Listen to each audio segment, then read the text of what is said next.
L'étude montre en fait et atteste depuis déjà 3 années consécutives que les Français se considèrent majoritairement néophytes et considèrent qu'il est essentiel pour eux d'avoir de l'information en termes d'information sur le vin avant d'acheter. À 80%, ils recherchent de l'information. Et ce qui est assez notable en fait cette année, c'est de constater qu'Internet en termes de sources d'information se positionne à la 4e place. Donc gagne une place par rapport à 2011 à hauteur de 20%. Alors Internet gagne une place, vous dites que les blogueurs perdent en crédibilité. Est-ce que vous pouvez développer ce... Alors en l'espèce, on analyse dans le baromètre l'ensemble des sources d'information, c'est-à-dire où vont les gens sur Internet, quel type de contenu ils consomment et le niveau d'autorité, de crédit qu'ils portent en fait au contenu qu'ils trouvent.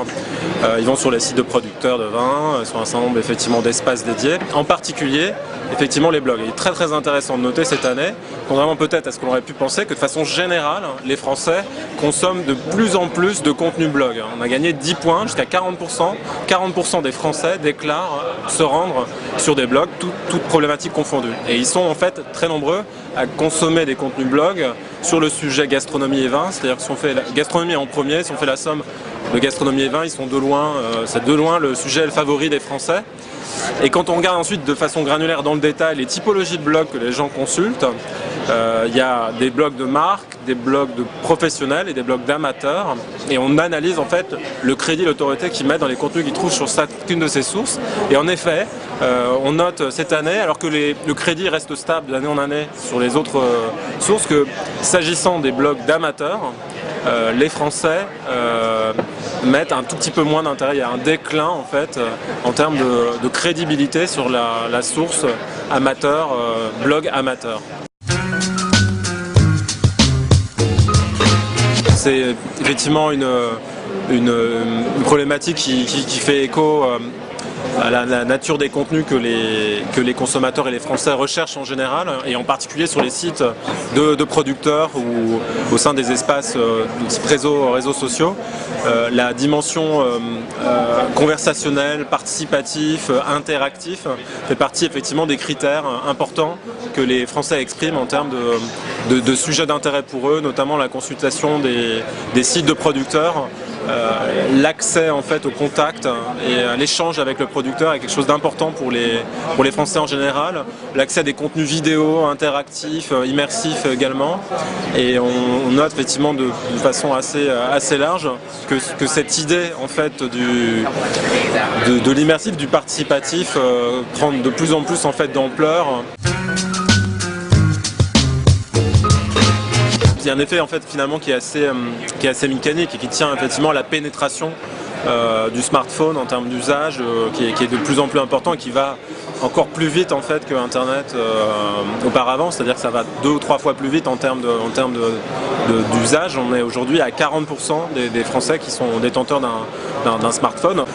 Ils sont de plus en plus du coup en recherche d'éléments qui du coup vont concourir à les aider notamment en termes de décision à l'acte d'achat ou les aider sur l'instant de consommation. Vraiment, il y a au moins ces 2 services-là immédiatement utiles à servir, hein, c'est-à-dire pouvoir faire en sorte d'accéder à l'information en contexte d'acte d'achat pour se dire est-ce que je fais le bon choix, et ensuite fournir des informations à valeur ajoutée au consommateur en contexte de consommation quand il déguste son vin, sur des éléments autour d'accords mets vins, etc. et de contenus qui sont contextuels. C'est intéressant de noter que la vente en ligne, le e-commerce vin progresse encore cette année. 12% des Françaises déclarent acheteurs de vin en ligne. On gagne 2 points, c'était à 10% l'an dernier. Donc c'est quelque chose qui progresse. Et quand on regarde dans le détail, c'est intéressant de voir que ce sont toujours les sites de producteurs qui servent au premier chef l'achat en ligne. Donc c'est la première source d'achat en ligne. Et en dessous, en fait, on voit que les choses varient et évoluent de façon assez nette, au détriment des sites de vente aux enchères qui déclinent, au détriment des sites, on va dire, pure player traditionnels, cavistes en ligne, qui déclinent. Et on voit émerger de façon très nette un nouveau modèle économique qui progresse très fortement, qui est les ventes en ligne, les ventes privées en ligne, qui est de plus en plus un espace couru et qui talonne de près les sites de producteurs.